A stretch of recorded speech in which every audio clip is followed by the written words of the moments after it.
السلام عليكم ورحمة الله. بسم الله، الحمد لله، والصلاة والسلام على رسول الله وعلى آله وصحبه ومن والاه. اللهم اجعل جمعنا هذا جمعا مرحوما والتفرق بعده تفرقا معصوما ولا تدع فينا شقيا ولا محروما. In the name of Allah subhanahu wa ta'ala, the most compassionate, the most merciful, all praise and thanks are due to Him, and peace and blessings be upon His beloved Prophet Muhammad sallallahu alayhi wa sallam.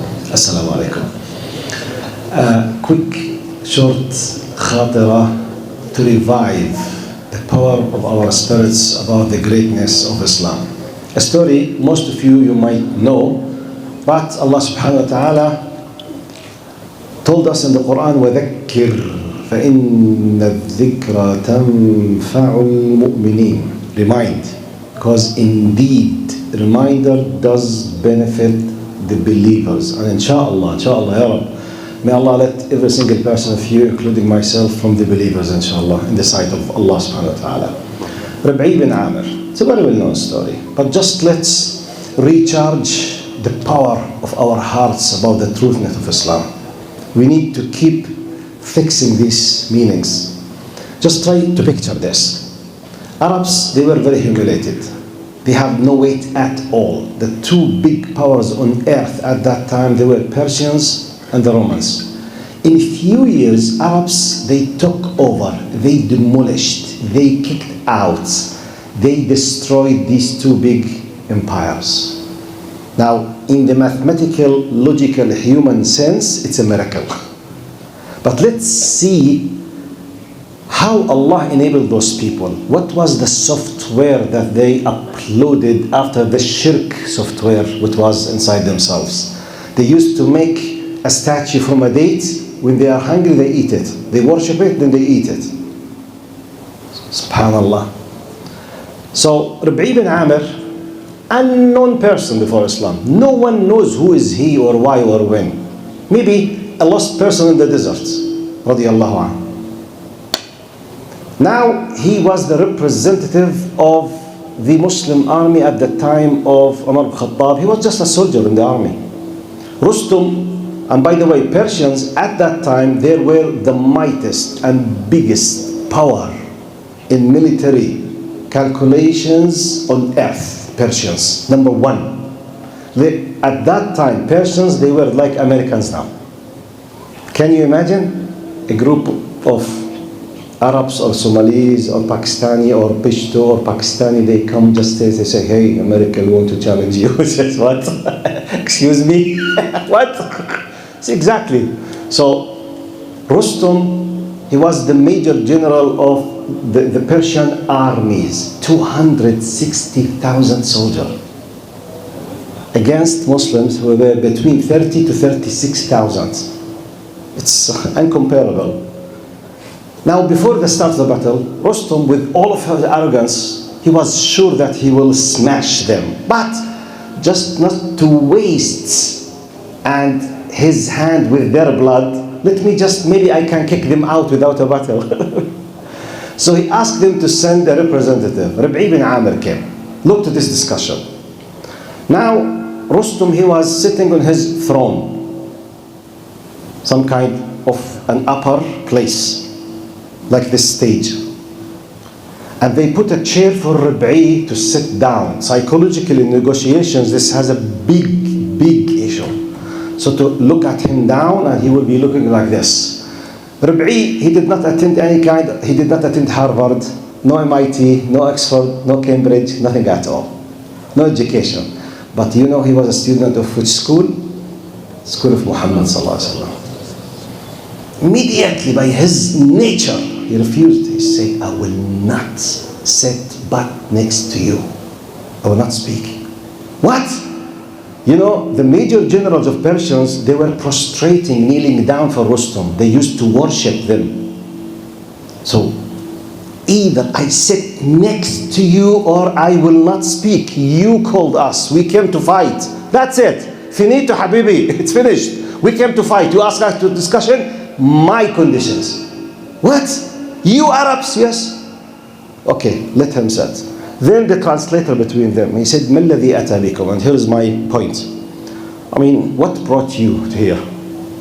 I'm imagining expecting, assuming Mr. Rustum was expecting, Rabi will say, sir, you know, we are very hungry Arabs, we are very poor Arabs, just some bread and some CD, please, if you, just anything, just maybe he was expecting this, because this is what he used to all the time fighting.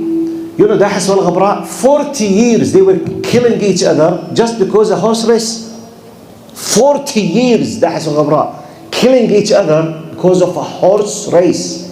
So Persians, they knew what Arabs were, but they did not know what they became after Islam. So he was expecting, مَا الَّذِي أَتَى بِكُمْ? Then Rabi, even though he did not attend any kind of school or any kind of, but he was wallahi better than all philosophers of humanity, on top of them philosophers of Islam. Look what he said. قال نحن قوم ابتعثنا الله لنخرج العباد من عبادة العباد إلى عبادة رب العباد ومن جور الأديان إلى عدل الإسلام ومن ضيق الدنيا إلى سعة الدنيا والآخرة. Period. He concluded the whole message of Islam in these three statements. He said, when he said, what brought you? He said, we are a people, we were sent by Allah. Look, لنخرج العباد من عبادة العباد إلى عبادة رب العباد. To bring the people out from being enslaved by their fellow humans to be servants for their Creator. He understood that, by the way, we are by default, we will be enslaved by something. We are created to be enslaved, by the way. If you did not decide by your own decision to be a slave for Allah, something else will enslave you. Either the governor, the boss, the king, the regime, the party, the states, the whatever, or the desires. Something odd, Mr. Shaitan. By the way, we're created to be enslaved. You can't escape from it. But you have a decision to be a slave for the Creator. Otherwise, you could be a slave for anything. This is in a very simple word. So, Rabi, he said, نخرج عبادة العباد إلى عبادة ربنا. قال ومن جور الأديان, from the injustice of religions to the justice of Islam. ومن ضيق الدنيا إلى سعة الدنيا والآخرة. From the narrowness, from this depression, oppression, all kind of disasters of this dunya. If you want to compare the happy times in this dunya compared with difficult times, it's incomparable. ضيق الدنيا, Allah created us such, not to be stuck in it. We need always to be detached from this dunya. إلى سعة الدنيا والآخرة. To the wideness, to the beauty, to beautiful wideness of this dunya and in the akhirah. As one, خلاص, finished. I'm quoting one of our ancestors. We need to be proud of him. Now maybe our youth, they know about Messi, they know about Ronaldo, they know about some singers, I don't know the names of the Oscar, you know, TikTokers, they know about Instagrammers, they know about celebrities, footballers, whatever they know. If you ask them about Rabi bin Amer, if really we are taking care of ourselves and our governments, if we have represented us, we should have 10 movies about Rabi bin Amer. 2D, 3D cartoons for the kids, something like Art of World, you know, real drama, one cinematic, something, you know. This meaning, just we, to understand the message of Islam, we are here to bring the people from being enslaved to the people to be servants for Allah. Just this. Every one of us must be aware of this. Because every single power on earth now, they are trying to enslave human beings. And let me finish by this. I finished my talk. I was just watching one of the brothers in the speakers' corners, Hyde Park speakers' corners, like Brother Adnan Rashid and Brother Muhammad Ali, and you know, maybe you listen to some of them. So one of them, he came to them, he said, a non-Muslim, he said, why you have an issue and a problem with the interest, the riba? Why do you have a problem? He said, simply because riba is designed by a group of human beings to enslave people. He said, how come? He said, okay, do you have a house? He said, yes. How much did you buy it? He said, this is in America. Sorry, it's not Hyde Park. I remember now. It's Brother Uthman in America. Brother Uthman on the YouTube. He said, how much is your house? He said, 1 million. What's the interest rate of your installments? He said, 6%. He said, so you pay 60,000 a year on this? He said, yes. He said, for how many years? He says, 30 years. So he will be paying 1.5 million in addition to the million, 2.5 or 2.6 millions for this. He said, can you imagine? But what will happen if you could not in the middle? You will be kicked out. They will take everything, they will buy, take their share, and you will be in the street. He said, you will be homeless, begging the people doing something. This is riba. Have you realized how? He said, wow, yes. It's one simple example how some group of people are enslaving others, the riba. So what about the porno? What about the filthy, dirty food, MG food that we eat? Just chemicals and they kill us. And because of this, we have diseases and they produce industry of billions in medicine to cure us after creating the disease inside our bodies. By the way, they design it. Wallahi, they design it.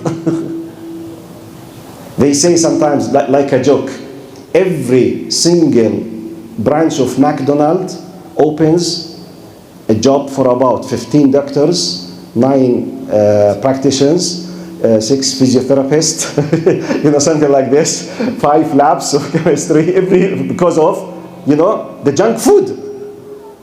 Why do you have this? Why the GM food, for example? They need more profit, quick. What is the GM food? They are playing with the genetic that Allah has created inside it to have quick profits. Regardless, am I benefiting? No. Are you benefiting? No. It's just, tomato. Inside, something else. Milk that we drink now. Milk in Canada, in general, it's not beneficial. By the way, I was suffering from a problem. One of these, they told me that your body does not recognize the milk as a milk. That's why you are not benefiting from the milk. Because of processing things that they do it for the milk, to be nice and good for the foam and for the cappuccino or for something, they reproduce it in many levels to be something. Has the white color, but it's not milk. So the body does not recognize, so therefore the body is not benefiting from what is called milk. But what is this? Controlling, enslaving, selling. I'm just giving you examples about the word of Rabi' bin Amer. نحن قوم جئنا لنخرج العبادة من عبادة العباد. In the economy, in politics, in media, in the industry, in everything, people are enslaved. If the hukum of Allah subhanahu wa ta'ala is prevailed, the majority of people, unless those who rejected and they committed kufr, they will be happy. As Allah subhanahu wa ta'ala to enable us, inshallah, to always to be proud of our religion and to understand our religion and to spread this great religion of Allah subhanahu wa ta'ala. Assalamu alaikum wa rahmatullahi wa barakatuh.